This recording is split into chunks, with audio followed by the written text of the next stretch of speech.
Hello, friends. Today I want to tell you how to never lose yourself to the emotion of anger again. But I must preference this. It's not the conventional way. So if you are stumbling upon this channel and you are not familiar with my channel, or you're not familiar with the way I'm about to speak, I encourage you to listen with an open heart and open mind, even though your mind is not needed for any of this. I encourage you to listen and to challenge everything that you have been taught and told to believe.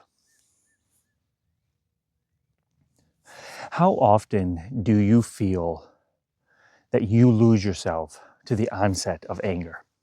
It comes on pretty quick.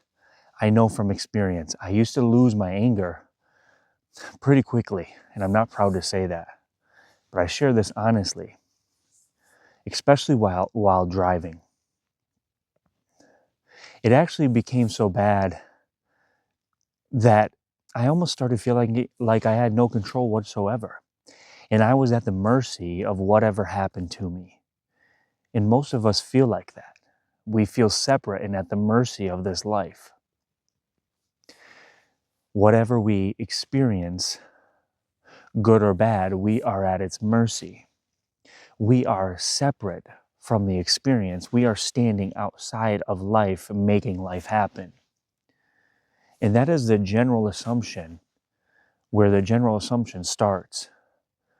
And where often a lot of our suffering of emotions stems from the believed separation, that you are something different than them and they are something different than you, and you must defend yourself against them and you must protect yourself against them. And we are going to investigate who is actually in need of any protecting, who is actually different than them, and are they actually different than you? And when we investigate this, like I said, it's not the conventional way of this world.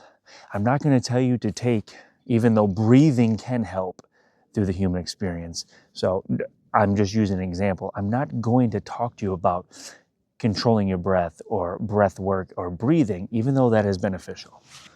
I'm not going to talk to you about healing from trauma or anything right now. I'm not going to talk to you about anything that your psychiatrist would talk to you about. More often than not, most people will not ever point you in this direction.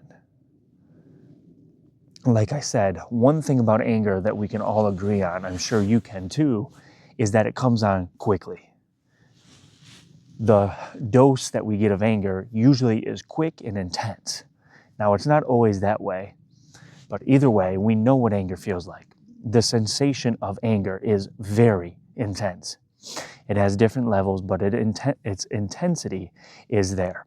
We cannot deny that.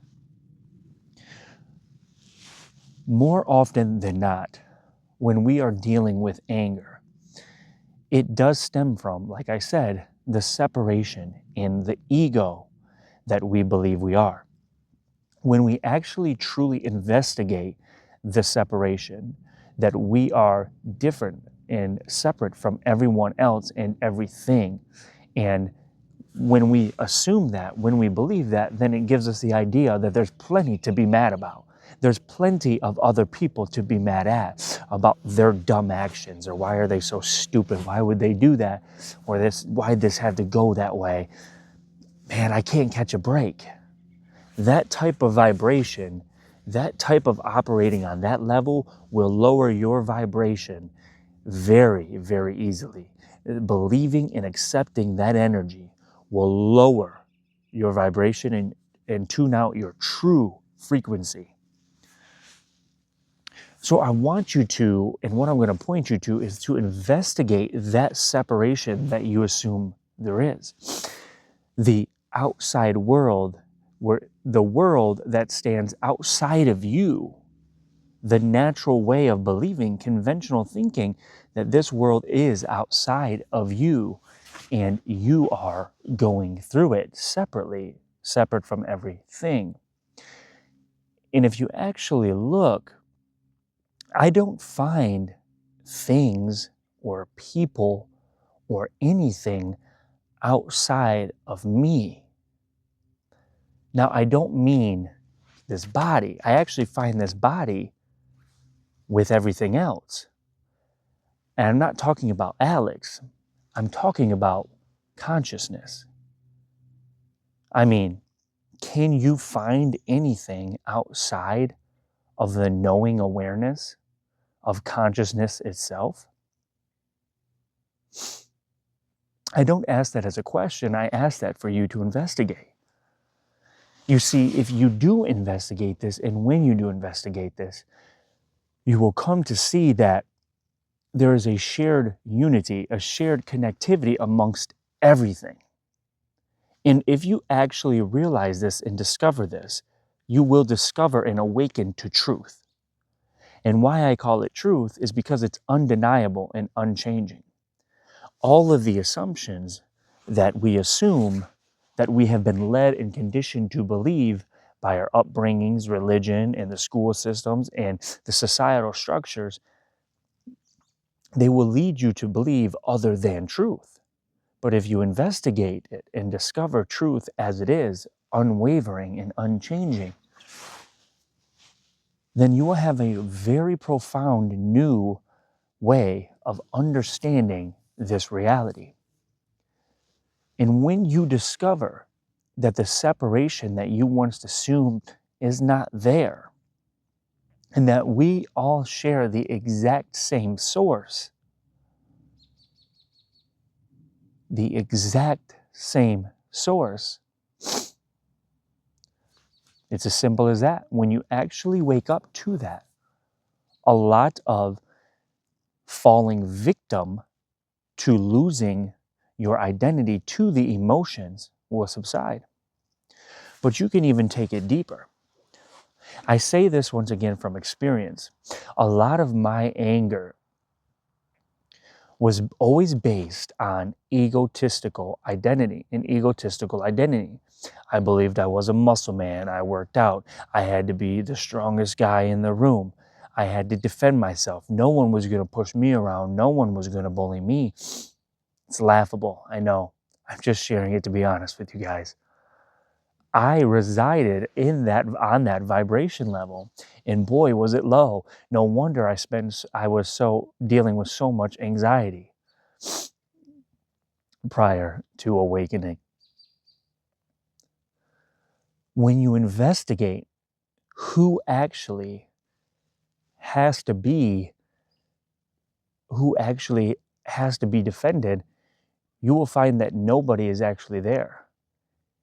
You will find that the person that you once believed was there doesn't actually exist.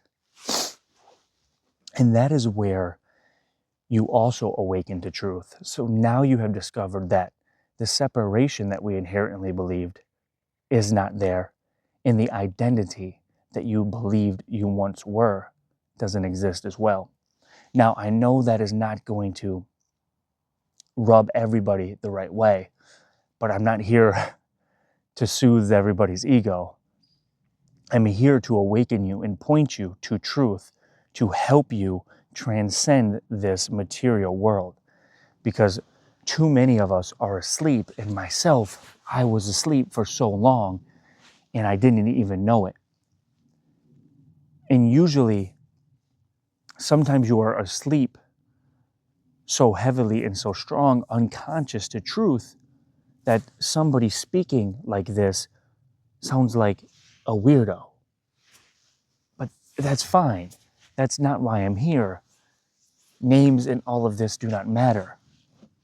I just really challenge you, if you are not accustomed to this learning, to this teaching, to this way, to investigate it deeper, because it can change your life forever. It has changed mine. And that is what I'm trying to share with you guys. So investigate who is really there. Investigate the identity that you are defending. Do you have a true identity? Because thoughts cannot be an identity. Images cannot be an identity. A believed past, which are more thoughts and images, cannot be an identity. An identity, a true identity, if you want to call it an identity, does not change, does not move, and is not flimsy or fragile. How much has your believed identity of yourself changed over the years? Right there should give you the question, should give you the answer to all of your questions, if you really, truly are who you believe you are. But to never lose yourself to the emotion of anger again, the freedom from that resides in this investigation, resides in the investigation of separation, in the egotistical identity that we believe we are. So I just wanted to bring that, guys, to bring this message to you guys. This has really, really helped me transcend anger, to never be consumed by it. I still notice it at times, don't get me wrong, you will, but I do not lose myself to it. I do not lose control to the anger and identify with the anger and the stories along with it. So thank you for watching. If you've made it this far, I really hope it helps. Shoot me some video topics that you would like me to talk about in the comments. Share your ideas, share your stories. I want to speak to you guys. I want to help you guys, and I want to point you guys to what I have discovered, because it has changed my life. If you are not subscribed, I encourage you to subscribe and like the video if you enjoyed this message. And check out this other video here where I speak about depression and how to set yourself free from the grip of depression. So thank you guys very much for watching, and have a great night.